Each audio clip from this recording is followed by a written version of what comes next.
Well, here we are. It's August, and for lifelong football fans like myself, perhaps for you, that means NFL preseason football. What could be more fun than watching a bunch of 5th and 6th round draft picks fighting for a spot on special teams? And granted, the first stringers, they get a drive or two, but that barely whets our appetite.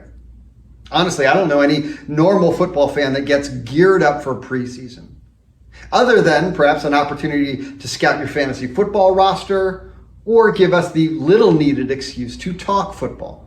Now, the reason I mention it, particularly preseason, is because it was in preseason back in August of 2016 when the San Francisco 49ers quarterback Colin Kaepernick decided first to sit on the bench during the national anthem, and then joined by a few teammates in subsequent weeks take a knee.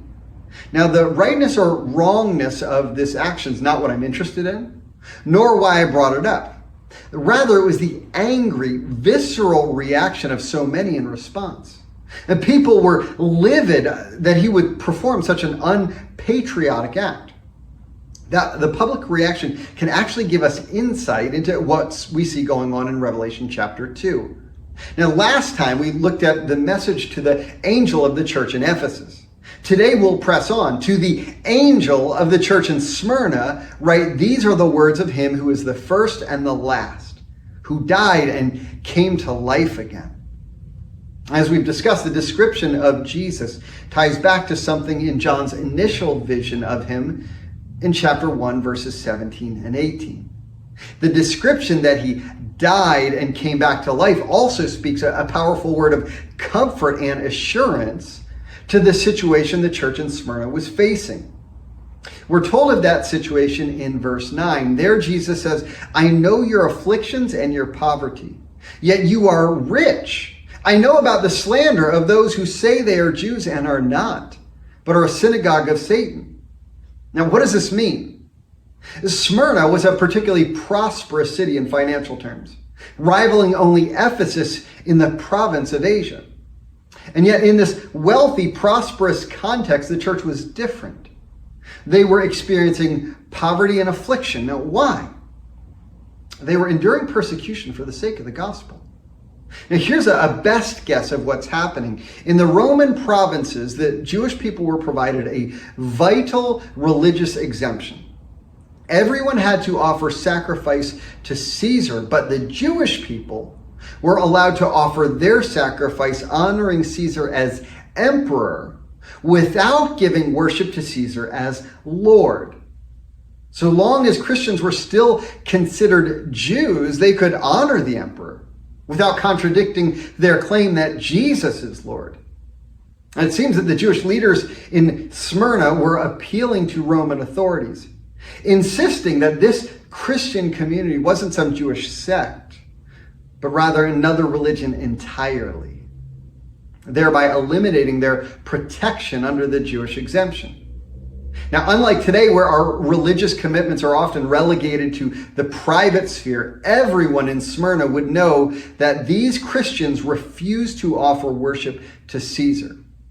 One commentator suggests it was almost impossible to have a share in the city's public life without also having a part in some aspect of the imperial cult.